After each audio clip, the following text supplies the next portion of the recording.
Senhor, em nome de Jesus, Pai, neste momento eu quero te agradecer, Senhor, por este dia que o Senhor nos permite, Paizinho querido, falar em teu nome, Senhor.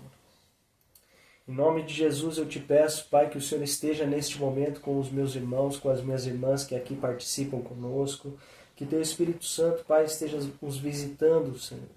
Aqueles que não podem estar presentes da mesma forma, Senhor, que o Senhor esteja com cada um deles, conhecendo, Pai, as suas razões, que o Senhor esteja sempre presente, Pai, livrando-os de todo mal, livrando-os, Pai, das tentativas do inimigo e convencendo, Pai, do teu amor, convencendo, Pai, do teu juízo e da tua justiça, Senhor, em nome de Jesus.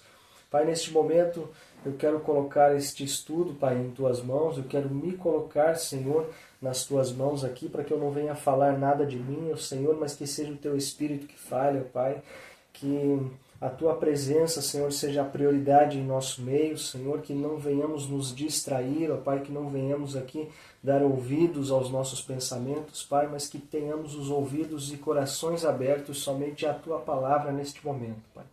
Em nome de Jesus, Pai, glorificamos o teu nome, Pai, te engrandecemos, declaramos que somos dependentes de ti e o quanto te amamos, ó Deus. Em nome de Jesus eu te agradeço, Pai. Amém e amém.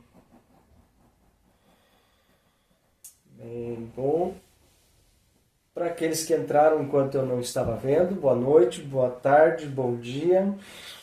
E vamos lá então dar continuidade. Hoje vamos ouvir um pouquinho as palavras de Paulo, como temos de costume já. Eu sei que são várias aulas falando a respeito dele, ou melhor, falando das suas cartas, mas sempre a respeito de Jesus. Vamos dar continuidade aqui a uma das cartas onde ele escreve aos nossos irmãos em Colossos. Vamos ver o que ele diz aos Colossenses. É uma carta não muito longa, é uma carta de 4 capítulos. Eu gostaria de terminá-la, mas a leitura talvez fique um pouco extensa. Vamos tentar, vamos ver o que o Senhor nos permite, né? Embora o primeiro capítulo não seja tão curto, mas ele fala por si, ele é um agradecimento também aos Colossenses, mas a gente vai dar prosseguimento à leitura, como de costume, e vamos ver o que o Senhor vai nos ensinar essa noite. Amém? Paulo, apóstolo de Cristo Jesus, pela vontade de Deus, e o irmão Timóteo, aos santos e fiéis irmãos em Cristo que estão em Colossos, a vocês a graça e paz da parte de Deus, nosso Pai e Senhor Jesus Cristo. Sempre agradecemos a Deus, o Pai de nosso Senhor Jesus Cristo, quando oramos por vocês, pois temos ouvido falar que a fé que vocês têm em Cristo Jesus e do amor que têm por todos os santos, por causa da esperança que lhes está reservada nos céus, a respeito da qual vocês ouviram por meio da palavra da verdade, o Evangelho que chegou até vocês. Por todo o mundo este Evangelho vai frutificando e crescendo, como também ocorre entre vocês, desde o dia em que ouviram e entenderam a graça de Deus em toda a sua verdade. Vocês o aprenderam de Epáfras, nosso amado cooperador, fiel ministro de Cristo para conosco, e que também nos falou do amor de vocês, do amor que vocês têm no Espírito. Então aqui, brevemente assim, um agradecimento pelo povo, pela disposição em fazer a obra, né, em crer no Evangelho que receberam, e Paulo não tem problema nenhum em compartilhar o serviço, né? Então ele está dando graças aos irmãos que vivem de acordo com o Evangelho, que aprenderam pelos ensinos de outros, né?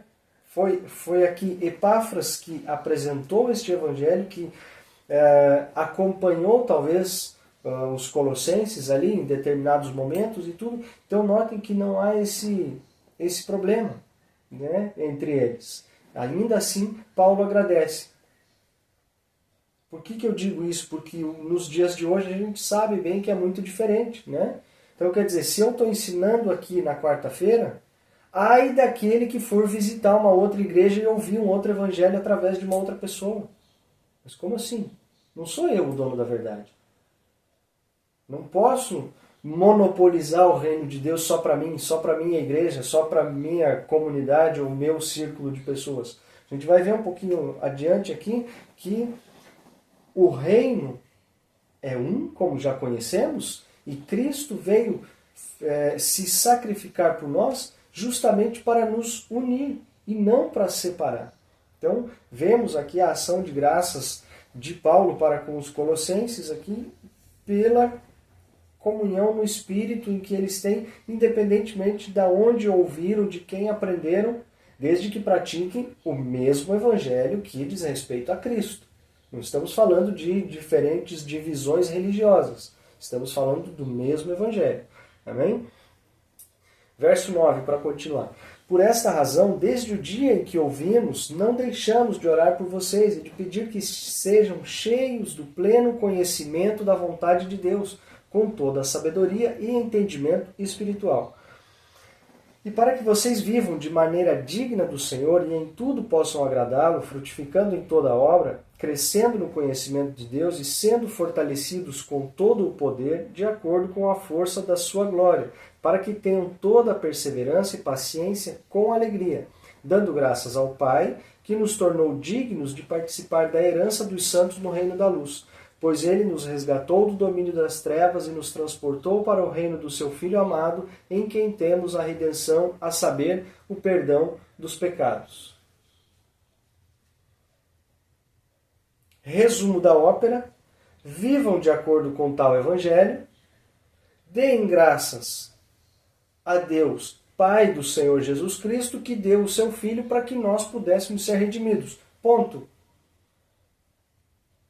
Expressão bem brasileira aqui, talvez todos conheçam, mas não adianta a gente ficar procurando pelinho em ovo.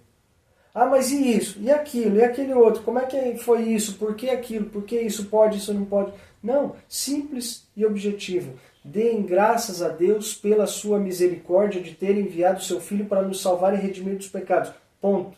No mais, devemos praticar e viver como o Evangelho nos pede, seguindo o exemplo de Cristo. E é tudo. Simples assim. A partir do verso 15 aqui, ele vai destacar um pouquinho a supremacia de Cristo, né? Dizendo que ele é o Senhor de todas as coisas. Vamos ver o que a palavra nos diz. Ele é a imagem do Deus invisível, o primogênito de toda a criação, pois nele foram criadas todas as coisas, nos céus e na terra, as visíveis e as invisíveis, sejam tronos ou soberanias, poderes ou autoridades. Todas as coisas foram criadas por ele e para ele. Ele é antes de todas as coisas, e nele tudo subsiste. Ele é a cabeça do corpo, que é a igreja. É o princípio e o primogênito dentre os mortos, para que em tudo tenha a supremacia. Pois foi de agrado de Deus que nele habitasse toda a plenitude, e por meio dele reconciliasse consigo todas as coisas, tanto as que estão na terra, quanto as que estão nos céus, estabelecendo a paz pelo seu sangue derramado na cruz. Então aqui um segundo pequeno resumo daquilo que já foi falado nos versos anteriores. Cristo é e ponto. Ele foi criado, por ele foram criadas todas as coisas, para ele foram criadas todas as coisas e ele tem domínio sobre todas elas. A própria palavra vai nos dizer que não cai uma folha de uma árvore, um fio de cabelo da nossa cabeça, se não for assim permissão do Senhor. Então aqui entendemos que todas as coisas, no verso 17, todas as coisas subsistem nele, quer dizer, tudo depende da sua vontade. E nos foi dado para estabelecer a paz pelo sangue derramado na cruz. Aqui um primeiro indício de que aquele sangue veio para quê? Para unir e estabelecer uma paz aonde até então não havia, porque a guerra religiosa era muito acirrada, por assim dizer, e aqueles também que não criam, aqueles que não defendiam nem o evangelho nem o judaísmo, que eram completamente pagãos, também defendiam as suas convicções e os seus milhares de deuses, e ali não havia uma paz. E Cristo veio justamente para isso. para unir esse povo e não haver mais diferença entre judeu, gentil ou o que quer que seja. Né? Aqui um dos primeiros indícios, onde ele diz a Colossenses, e a gente vai ver no restante do capítulo aqui, que existem mais. Né? Existem mais indícios de por que Cristo veio e o que ele veio fazer. Verso 21. Antes vocês estavam separados de Deus, e na mente de vocês eram inimigos por causa do mau procedimento de vocês. Mas agora ele nos reconciliou pelo corpo físico de Cristo, mediante a morte, para apresentá-los diante dele santos, inculpáveis e livres de qualquer acusação, desde que continuem alicerçados e firmes na fé, sem se afastarem da esperança do Evangelho, que vocês ouviram e que tem sido proclamado a todos os que estão debaixo do céu. Esse é o Evangelho do qual eu, Paulo, me tornei ministro. E a gente complica tanto, né? Poxa, porque servir a Deus precisa isso, aquilo, fazer assim e essa. Não, simples e objetivo. Cristo, enquanto esteve nessa terra, nos seus 3 anos de ministério, eu não consigo imaginar alguém de maior simplicidade que ele. Nos seus atos, nas suas palavras, nos seus ensinos, embora todo o poder e majestade que havia sobre ele, ele agia na simplicidade. Vivia na simplicidade. O seu evangelho, explicado aqui, explícito na palavra do Senhor, recontado por várias cartas, por vários dos apóstolos, transborda a simplicidade. Mas a gente insiste em complicar as coisas, talvez para ser mais credível, porque se for simples não vale muita coisa. É completamente o inverso. Cristo é simples. O Evangelho é simples. Servi-lo pode ser um pouco difícil relacionado à nossa carne, por vezes. Porque nós somos difíceis de dominarmos a nossa carne. Mas colocar em prática a palavra do Senhor, servi-lo, é de uma simplicidade tamanha. E a gente não precisa complicar as coisas ou enfeitar aquilo que está escrito aqui para poder parecer mais valioso. E esse é um grande problema da nossa atualidade, que quanto mais simplicidade temos, quanto mais puro e sincero somos, menos valor temos. Já repararam isso? Não sei se todos já notaram, mas é mais ou menos dessa forma. Então, às vezes, falar do Evangelho com tal simplicidade, mostrar Jesus com tal simplicidade, nos dias de hoje parece até uma ofensa. Mas por que eu vou complicar uma coisa que está sendo nos ensinado de uma maneira tão simples e pura? A gente não precisa. Verso 24, para continuar. Agora me alegro em meus sofrimentos por vocês, e completo no meu corpo o que resta das aflições de Cristo em favor do seu corpo, que é a igreja. Dela eu me tornei ministro de acordo com a responsabilidade por Deus a mim atribuída, de apresentar-lhes plenamente a palavra de Deus. O mistério que esteve oculto durante épocas e gerações, mas que agora foi manifestado aos seus santos. A ele quis Deus dar a conhecer entre os gentios a gloriosa riqueza deste mistério, que é Cristo em vocês, a esperança da glória.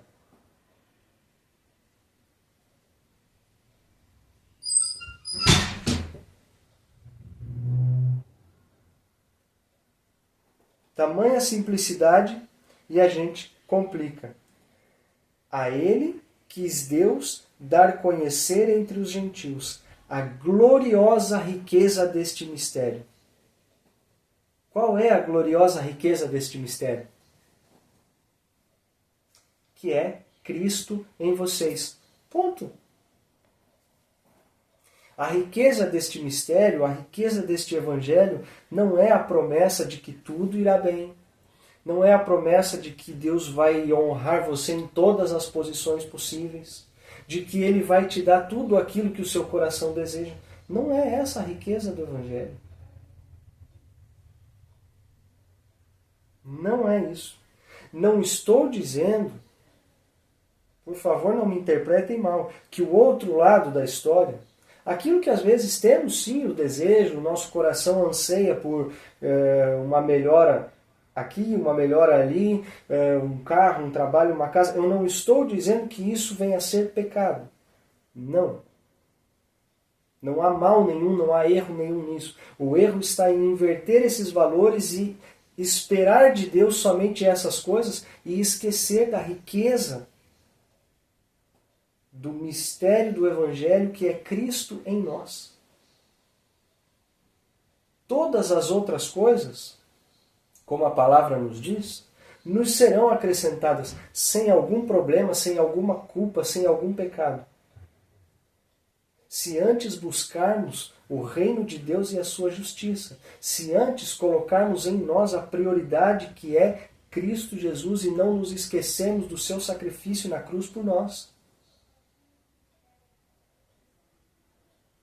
Todo o resto é resto e não há problema nenhum nisso.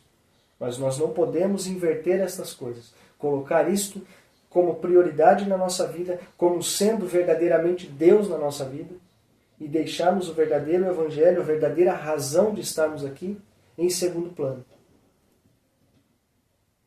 Amém? Nós o proclamamos advertindo, verso 28, advertindo e ensinando a cada um com toda a sabedoria para que apresentemos todo homem perfeito em Cristo. Para isso eu me esforço, lutando conforme a sua força, que atua poderosamente em mim.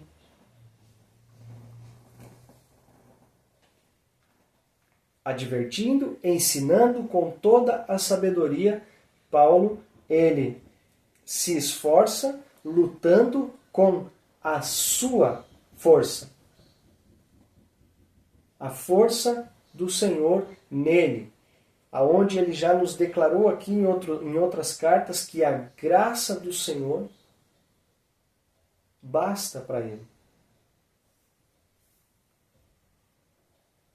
Por que eu estou dizendo isso, enfatizando somente esse verso aqui para a gente terminar o capítulo? Por quê? Porque Paulo ainda assim ele se esforça, apesar de todo o sofrimento, de toda a dificuldade, apesar da prisão onde ele se encontra para escrever essa carta, mas ele se esforça para ensinar, para exortar, para advertir cada um daqueles a quem ele escreve. Mas se esforça com a força poderosa de Cristo que atua nele. Porque Paulo, além de muito inteligente, além de muito estudioso, de conhecedor da palavra, além de tudo isso, ele era um homem como eu e como você. Um ser humano com um espinho na carne que a palavra não nos diz exatamente o que é, mas cada um de nós temos os nossos. E, sobretudo, ele era muito racional no que fazia, no que ensinava e na maneira que pregava. Imagina Paulo, no seu ministério, na sua caminhada, na sua peregrinação ali para a pregação do Evangelho, se ele fosse só um pouquinho emocionado como o povo crente é hoje. Mas na primeira dificuldade ele corria, ele desistia. Não sei se todos estão entendendo aonde eu quero chegar, o que eu quero dizer. Eu não estou aqui para criticar ninguém, não é isso, não é esse o foco. Mas é para que a gente entenda que precisamos do discernimento do Espírito, precisamos do agir do Espírito Santo em nossas vidas, do sobrenatural de Deus, mas nós não podemos esquecer que nós devemos ser racionais ao ler, aprender e aplicar também a palavra do Senhor e não se deixar ser levado pelas emoções, porque senão hoje a gente chora, a gente grita, a gente esperneia, sapateia, rodopia, fala em línguas. A emoção toma conta, mas amanhã vem a dificuldade e a gente abandona tudo. Quarta-feira que vem a gente tem que aceitar Jesus de novo, a gente tem que se converter de novo. Porque a emoção bateu forte aqui, mas a convicção não veio junto. É por isso que, parênteses particular aqui agora meu, vou abrir meu coração, não é uma crítica, por favor, não me entendam mal, mas é por isso que quando eu vejo várias igrejas, final do culto de domingo, fazendo apelos e chamando pessoas ao arrependimento e a orações extensas de confissão de Jesus, e eu vejo aquele número enorme de pessoas e na semana seguinte estão se batizando e isso aqui. É muito bonito, é legal, é plausível, é claro, o nome de Deus, o nome de Jesus está sendo proclamado, pessoas estão orando e alguns até se arrependendo verdadeiramente. Mas é muito perigoso, enquanto somos movidos por isso, uma semana tem 10, outra semana tem 50, na semana que vem tem 200 e assim a gente vai aumentando os números. Quantas dessas almas têm a plena consciência do que estão fazendo? Ou foram somente movidos pela emoção? É por isso que eu chamo muita atenção aqui nos estudos e leio, e às vezes fica até um pouco cansativo, eu sei as leituras, mas se não conhecermos a palavra de Deus, se não colocarmos em prática aquilo que estamos aprendendo e sendo racionais, pudermos colocar isso no dia a dia, não vale de muita coisa um culto muito animado, uma vez por semana, onde a gente sente muita alegria, pula, grita, chora e tudo. Mas no dia seguinte tudo isso se esquece. Se não lermos, se não conhecermos a palavra de Deus, se não conhecemos o poder de Deus através das suas escrituras, tem muita gente hoje por aí sendo convencida por um discurso bonito. E coisas que Paulo não fazia, não falava, e a palavra de Deus não ensina, são discursos bonitos. Acho que aqui nós podemos estar de acordo, não? De tudo que temos lido aqui nas últimas aulas, eu não vejo discursos motivacionais e bonitos e emotivos. A gente vê palavras aqui que nos confrontam diretamente, dia após dia. Então, tem alguma coisa que não se encaixa muito bem no que a gente está lendo e aprendendo aqui da palavra do Senhor e aquilo que está sendo oferecido o mundo afora para atrair mais pessoas. Longe de mim dizer que o que a gente faz aqui, ou que porque sou eu que estou fazendo ou falando, é melhor do que em outros lugares. Longe de mim, porque eu sei que existem muitas igrejas sérias, existem muitos pastores que levam a palavra de Deus a sério. E eu oro para que mais e mais ainda possam surgir e se levantar e falar para muito mais pessoas do que o que eu tenho falado. Mas que a palavra do Senhor seja a base e a prioridade. E que antes de sermos emocionados, sejamos racionais em aplicar a palavra no nosso dia a dia. Capítulo 2. Vamos ver agora o que mais temos aqui. Quero que vocês saibam quanto estou lutando por vocês, pelos que estão em Laodiceia e por todos que ainda não me conhecem pessoalmente. Esforço-me para que eles sejam fortalecidos em seu coração, estejam unidos em amor e alcancem toda a riqueza do pleno entendimento, a fim de conhecerem plenamente o mistério de Deus, a saber, Cristo. Mais uma vez, Paulo enfatiza a riqueza do mistério de Deus. Qual é? Cristo. Ponto. Nele estão escondidos todos os tesouros da sabedoria e do conhecimento. Eu lhes digo isso para que ninguém os engane com argumentos que só parecem convincentes. Porque, embora esteja fisicamente longe de vocês, em espírito eu estou presente, e me alegro em ver como estão vivendo em ordem e como está firme a fé que vocês têm em Cristo. Não é a fé que tem em Paulo, não é a fé que tem em Epáfras, que ensinou algumas coisas a eles, não é a fé que tem no fulano, no ciclano, no beltrano. A fé que vocês têm em Cristo. É por isso que nos alegramos. Ponto. Poxa, mas aonde que você está aprendendo isso? Aonde que você tem crescido espiritualmente? Talvez te questione, né? Em algum lugar onde você passar, quando você expuser as Escrituras às pessoas. Por favor, gente. Precisa nem lembrar do meu nome. Precisa nem lembrar que dia a gente faz o estudo. Olha, estou crescendo aqui. Tenho lido a palavra. E é tudo. Estou crescendo porque Cristo habita em mim e o Espírito Santo me ensina e me faz lembrar de todas as coisas. Ponto. Esta é a riqueza. Amém? Verso 6. Portanto, assim como vocês receberam Cristo Jesus, o Senhor, continuem a viver nele, enraizados e edificados nele, firmados na fé como foram ensinados, transbordando de gratidão. Tenham cuidado para que ninguém os escravize a filosofias vãs e enganosas, que se fundamentam nas tradições humanas e nos princípios elementares deste mundo, e não em Cristo. Acho que não preciso falar mais nada a respeito disso, né? Os versos falam por si só. Pois em Cristo habita corporalmente toda a plenitude da divindade, e por estarem nele, que é o cabeça de todo poder e autoridade, vocês receberam a plenitude.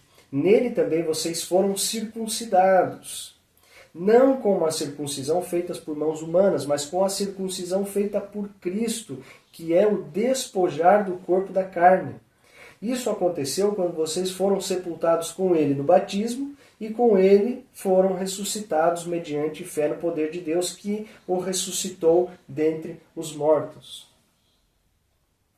Não preciso trazer exemplos aqui, né? Não faz muito sentido, mas todos sabem o significado e todos sabem, eu acredito, como se dá a tal circuncisão a qual a palavra se refere. É de retirar aquilo que não está sendo utilizado, que não serve e ainda acaba talvez atrapalhando. Esta é a circuncisão feita pelas mãos dos homens, humanamente falando. Cristo, por sua vez, ele nos faz esta circuncisão, não fisicamente, mas espiritualmente ele liberta direto do nosso coração aquilo que não está sendo usado, aquilo que não serve para nada e ainda pode causar algum mal se ficar ali. Então, a circuncisão feita por Cristo é interna, é no coração, certo? Exemplificando mais aqui, Paulo continua, né, os versos nos quais a gente leu, que representa também aonde deixamos aquilo que não serve mais para trás, onde morremos com Cristo no batismo e voltamos como nova criatura, ressuscitamos ali dentre os mortos. Ainda que no ato do batismo simbolicamente, mas de forma muito importante fazemos isso para que no reino dos céus sejamos conhecidos como novas criaturas. Amém? Verso 13. Quando vocês estavam mortos em pecados e na incircuncisão da sua carne, Deus os vivificou com Cristo. Ele nos perdoou todas as transgressões e cancelou a escrita de dívida que consistia em ordenanças e que nos era contrária. Ele a removeu, pregando-a na cruz e tendo despojado os poderes e autoridades, fez deles um espetáculo público, triunfando sobre eles na cruz. Portanto, meus irmãos, verso 16, não permitam que ninguém os julgue pelo que vocês comem ou bebem, ou com relação a alguma festividade religiosa ou a celebração das luas novas ou dos dias de sábado. Estas coisas são sombras do que haveria de vir. A realidade, porém, encontra-se em Cristo. Não permitam que ninguém que tenha prazer numa falsa humildade e na adoração de anjos os impeça de alcançar o prêmio. Tal pessoa conta detalhadamente suas visões e sua mente carnal a torna orgulhosa. Trata-se de alguém que não está unido à cabeça, a partir do qual todo o corpo, sustentado e unido por seus ligamentos e juntas, efetua o crescimento dado por Deus. Então, atenção, meus irmãos, em Cristo não somos mais dependentes daqueles que nos aprisionam com tradições, ou com julgamentos, ou com leis, ou com costumes humanos. É um assunto um pouquinho delicado de falar, eu sei que eu não quero ir muito a fundo nisso, mas essa história do pode, não pode, devo isso, não devo aquilo e tal, isso acaba diante de Deus se tornando muito leviano. Porque a gente começa a entrar na discussão, eu posso isso, eu não posso, isso é pecado, isso não é, isso está certo, isso está errado. E a gente esquece que não devemos nos deixar dominar por esse tipo de questionamento ou de julgamento, aonde somos já livres em Cristo. Não podemos aqui nos dar a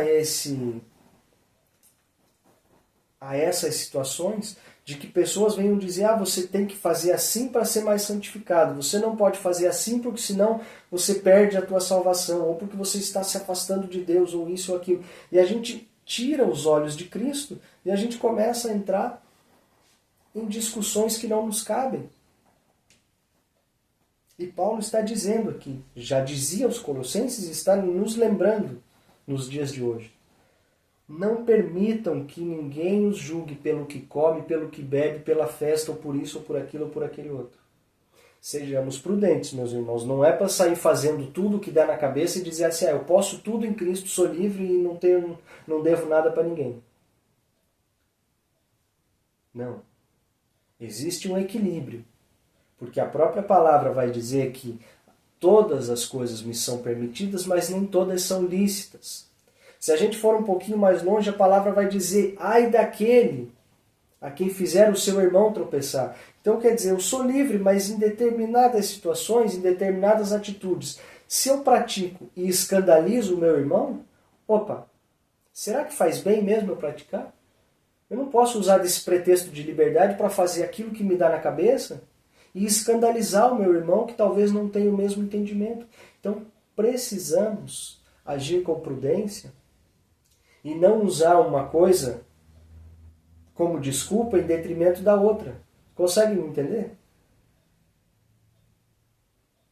Logo, se eu amo o meu próximo como a mim mesmo, eu não vou fazer mal para ele. Então eu não vou fazer uma coisa para mim que esteja fazendo mal para ele, entende?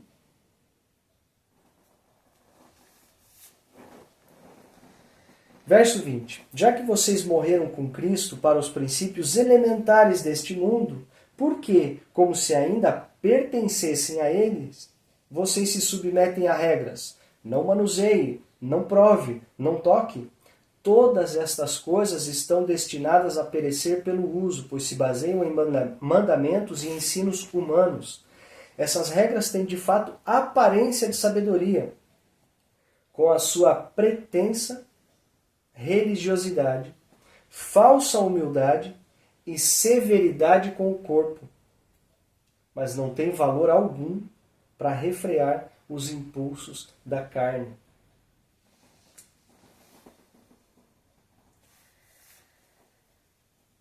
Não faz isso, não toque ali, não olha para a mulher do seu amigo, não olha para a mulher que está passando na rua, não olha para o homem da sua amiga, não vá comer aquilo que você sabe que te faz mal. Enfim, uma série de regras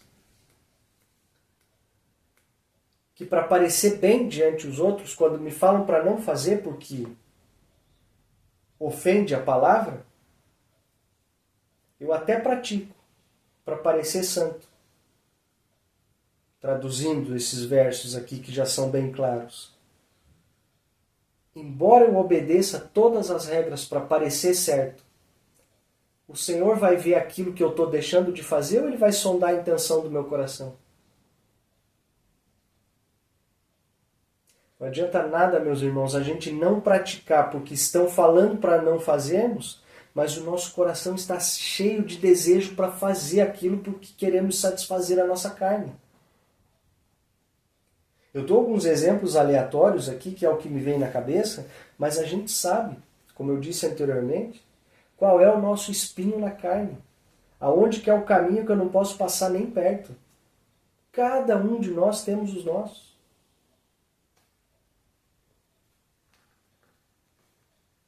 Então não é porque você está andando do lado de um jardim bonito e tem uma placa na grama dizendo para você não pisar ali, que você não vai pisar. Isso é um exemplo antigo que eu ouvia enquanto estudava ainda, no meu início de caminhada a palavra de Deus, mas é um exemplo que fica vivo em mim até hoje e faz muito sentido. Porque enquanto caminhamos do lado desse jardim e a placa está fincada na grama, isso representa as leis do Antigo Testamento. Olha, você não pode pisar ali porque a placa está dizendo para não pisar. Cristo vem, arranca essa placa, está tudo liberado, você pode fazer o que te der na cabeça, só que você continua não pisando na grama. Porque agora aquela placa foi colocada no teu coração e você sabe que você não pode pisar naquela grama porque você vai estragar a grama. Não se trata mais de um conjunto de leis e regras e eu posso ou não posso, eu posso ou não posso. Não, eu não faço por amor àquele local, ou àquela pessoa, ou enfim. Eu não faço porque eu tenho a consciência de que é errado. E assim eu me alimento da palavra do Senhor e eu frutifico no Espírito, me afastando das obras da carne. Traduzindo e resumindo um pouco desses versos aqui, falando mais simples, eu acho que não tem como falar mais simples do que eles, mas enfim, é mais ou menos isso, né?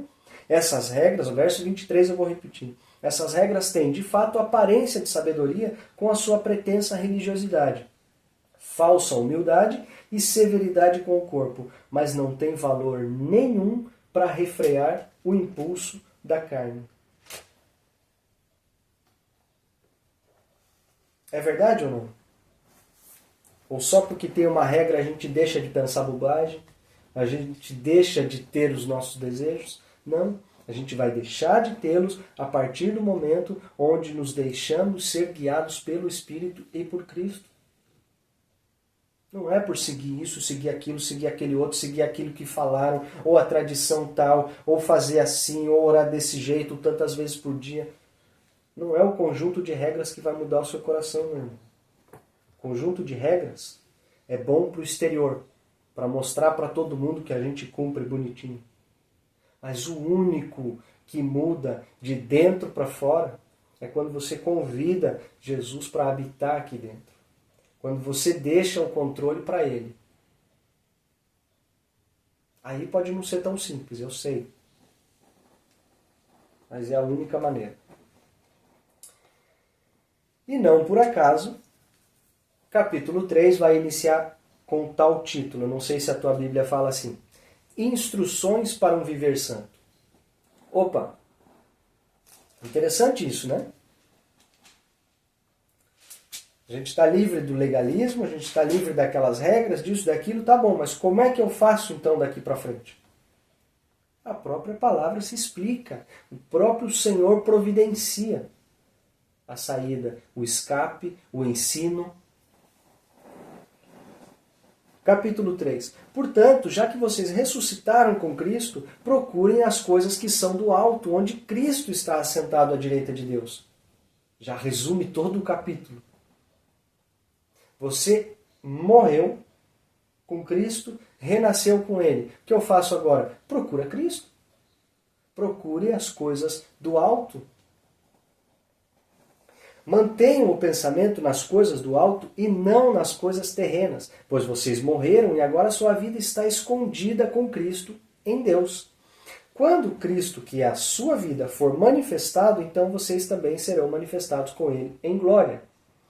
Assim, façam morrer tudo o que pertence à natureza terrena de vocês: imoralidade sexual, impureza, paixão, desejos maus e a ganância, que é idolatria. Opa! Ganância, que é idolatria. Idolatria não é então só aqueles outros irmãos de uma outra vertente do evangelho que ficam olhando para as imagens. Não, não é só aquilo, idolatria não. A ganância também. O dinheiro ele passa a ser o Deus da sua vida, né? E isso é uma idolatria. Ah, mas eu só vou no culto se for o pastor que for pregar, se for um outro, não. Isso também é idolatria, meus irmãos. Porque né, só aquela pessoa que serve, o resto não. Também é. Verso 6. É por causa destas coisas que vem a ira de Deus sobre os que vivem na desobediência, as quais vocês praticaram no passado quando costumavam viver nelas. Opa! Então tem alguma coisa aí.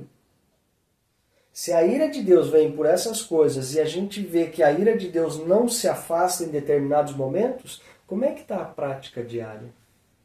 Como é que está o abandono da antiga vida? Ou tem alguma coisa guardadinha ali que a gente fala, não, isso aqui eu não posso, né? Pô, isso aqui eu não tenho como deixar de lado. Isso aqui eu não consigo deixar de lado. Ah, é? Ok. A gente está lendo aqui o resultado. Amém? Verso 8. Mas agora abandonem todas estas coisas: ira, indignação, maldade, maledicência, linguagem indecente no falar. Não mintam uns aos outros, visto que vocês já se despiram do velho homem com as suas práticas e se revestiram do novo, o qual está sendo renovado em conhecimento à imagem do seu Criador. Nós nos consideramos novas criaturas em Cristo. Legal. Fizemos uma oração bonita um dia, talvez até emocionado, e aceitamos Jesus. Um tempinho depois fomos convencidos que precisávamos batizar, e o fizemos. Mas as nossas atitudes deste batismo em diante, desta conversão, representam a imagem do nosso Criador? Será que eu posso imaginar Jesus aqui nessa terra, como homem, fazendo as mesmas coisas que eu tenho feito durante o dia? Será? Ou será que a gente ainda está resgatando um pouquinho do velho homem que deveria ter ficado lá atrás e está colocando em algum lugar no nosso dia aqui? Pergunta boa a se fazer, né? Será que isso aqui que eu estou fazendo, Jesus ele faria igual? Será que eu estou representando a imagem do meu Criador? Notem que com uma pergunta dessa, a gente já não tem mais tempo de olhar para o vizinho e falar, nossa, olha o que você está fazendo, não é bom. Ah, é? E o que a gente está fazendo? Está representando a imagem do nosso Criador? Ponto. Aqui acaba o tempo, acaba o espaço para a gente invadir a vida do vizinho. Sabe? Devemos analisar a nós mesmos, primeiro de tudo. A hora que atingirmos a estatura do varão perfeito, não tivermos pecado nenhum, estamos autorizados a olhar para a vida do irmão e falar, ó, o que você está fazendo aí não está legal. Mas a gente faz o inverso. A gente vai primeiro analisar os outros, mas a nossa podridão a gente esconde debaixo do tapete e diz assim, não, aqui ninguém está vendo, está tudo bem. Irmãos, analisemos a nós mesmos.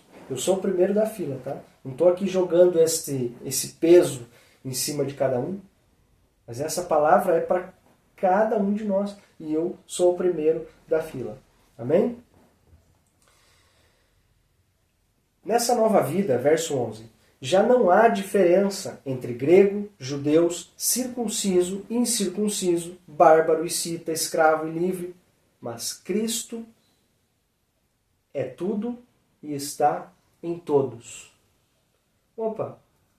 Lá atrás a gente viu que o Senhor deu o seu Filho para que não houvesse divisão. E aqui se confirmando um pouco mais, Paulo reforça a informação aos Colossenses dizendo, olha, Cristo veio para que todos estejamos unidos. Lá na época, aos Colossenses, Paulo está falando, olha, não tem mais divisão entre circunciso e incircunciso, grego, judeu, bárbaro, cita, escravo, livre. Eram realmente povos completamente diferentes, costumes e, enfim, completamente a água e o azeite. Não se misturam. E ele está falando para estes, olha, Cristo veio e agora não tem diferença, todo mundo está junto e misturado. Mas nos dias de hoje, dividimos o povo que se chama pelo nome de Cristo. O povo que se chama cristão, que abraça um ou outro e se chama de irmão, a gente cria divisão no meio deste povo, que somos todos iguais, defendemos o mesmo Cristo, o mesmo Evangelho, mas porque a gente discorda da cor da roupa, da maneira de sentar, da cadeira, da cor da parede, já cria-se divisão. Como assim? Alguém me explica? Ou eu sou muito difícil de entendimento, ou tem alguma coisa que está muito fora do lugar.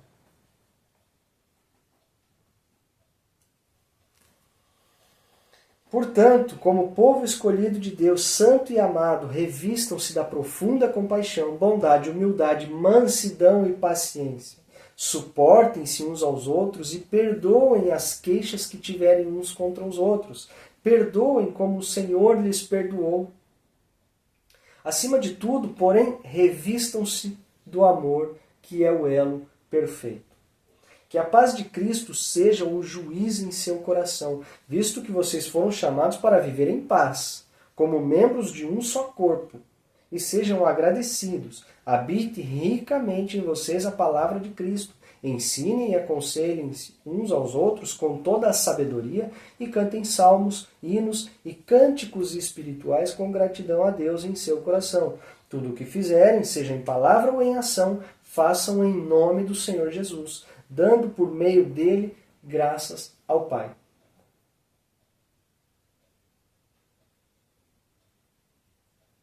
Dando por meio dele graças ao Pai. Tudo o que fizerem, façam em nome do Senhor Jesus. Alegrem-se, cantem hinos, revistam-se de amor, de humildade, de paz. Eu não vou chover no molhado e repetir e dizer mais uma vez que não é exatamente o que a gente vê nos dias de hoje, né?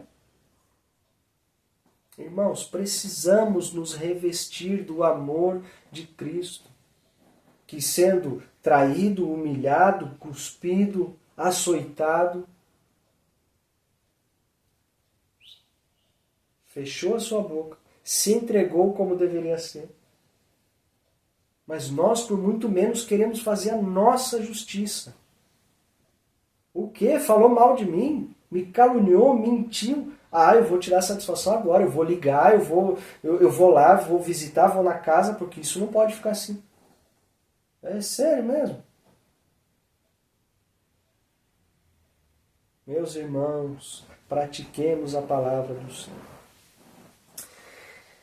Para finalizar, verso 18, acho curioso, assim como a minha Bíblia separa os temas, ele diz assim, responsabilidade social, a partir do verso 18. Quer dizer, a minha atitude ela vai impactar, aqui em determinados versos, aqui é onde eu vou agir, a minha maneira de me comportar e de agir, ela vai impactar uma sociedade, ela vai impactar aqueles que me rodeiam, ela vai ver a maneira que eu me comporto. Então notem que eu não preciso ficar dando sinal, ou falando, ou anunciando o que eu estou fazendo para a glória de Deus. Eu simplesmente aplico e ponto.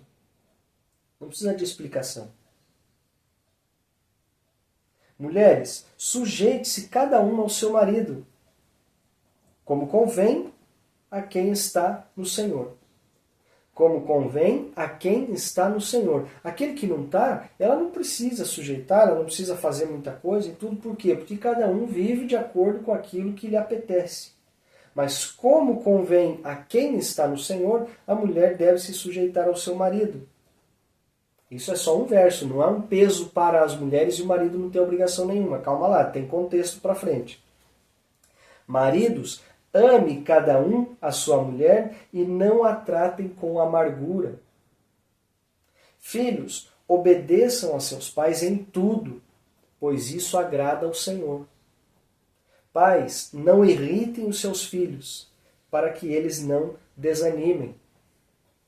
Contexto família aqui fechou o pacote, né? A mulher para o marido para a mulher, o filho para os pais e os pais para os filhos. Entendem qual é o equilíbrio que falamos anteriormente aqui da palavra? Mulher, sujeita-se ao teu marido. Marido, faz o que você bem entender lá, porque ela tem que abaixar a cabeça para você e se sujeitar em tudo. Não é assim. Não é assim. Precisa haver um equilíbrio. A mulher vai se sujeitar ao marido? Sim. Se o marido se sujeitar ao Senhor, a amá-la e a respeitá-la. Se não tiver esse equilíbrio, acabou, não tem sentido, não está na palavra do Senhor. Filhos, obedeçam os seus pais. Pais, faça o que você quiser com o seu filho lá, manda, bate, xinga, grita. Não. A gente dá as ordens e os filhos obedecem, mas a gente também respeita. A gente também trata com amor, com carinho, não irritando os filhos para que não desanimem. Precisa haver um equilíbrio. Eu posso todas as coisas no Senhor, tudo me é permitido. Ok, então vou enfiar o pé na jaca e fazer o que me der na telha. Não. Porque nem tudo convém, nem tudo edifica. Precisa haver um equilíbrio. Eu sou campeão em fazer piada fora de hora, piadinha sem graça e tudo, mas tem um exemplo que eu uso para a vida e para o Evangelho não é diferente, e não é em função de piada ou de brincadeira, mas eu costumo dizer que a vida é como andar de bicicleta. A gente tem que manter o movimento para manter o equilíbrio. Senão, ou você vai pender para um lado ou você vai pender para o outro. Se você não mantiver esse movimento de oração constante, leitura da palavra, conhecimento da palavra do Senhor e relacionamento com Ele, você não vai ter o equilíbrio. Se não existir esse movimento, ou você vai pender para um lado ou você vai pender para o outro.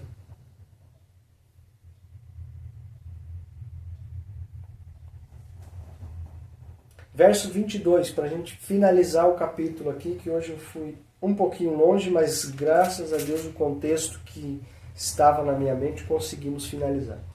Escravos, obedeçam em tudo a seus senhores terrenos, não somente para agradá-los quando eles estão observando, mas com sinceridade de coração, pelo fato de vocês temerem o Senhor.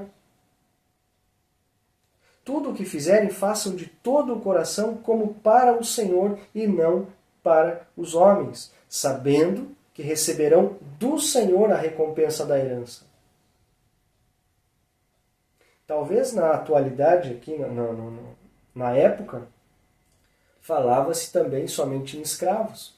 Mas a gente pode muito bem aplicar para os nossos dias de hoje em tudo aquilo que fizermos. Seja no trabalho, seja as leis nacionais, devemos respeitar. Ah, mas eu não concordo com fulano, com ciclano. Ok. Não é questão de você concordar ou fazer a justiça própria. Faça como se estivesse fazendo para o Senhor. Nenhuma autoridade te é colocada que não seja permitida por Deus. O teu presidente, o teu vereador, o teu prefeito, o teu chefe na empresa, não pensa que ele caiu de paraquedas lá. Eu sei que para quem está no Brasil, crê que o Senhor permitiu que o Lula estivesse lá. Não estou aqui para falar de política, não é esse o assunto, mas ele está lá. E enquanto estivermos aqui deste lado da história, só criticando e falando mal, só apontando o dedo, opa, a gente volta aqui no capítulo 3, alguns versos para trás, dizendo, pô, afasta de ti toda a maledicência, tudo isso, tudo aquilo. Mas a gente está falando mal daquele que não concorda. Entendem a incoerência? Então tudo o que fizermos, façamos para o Senhor, porque a recompensa virá dele. Poxa, mas eu estou fazendo, estou sendo injustiçado, estou isso, estou aquilo. Ok, faça como para o Senhor. Ele está vendo.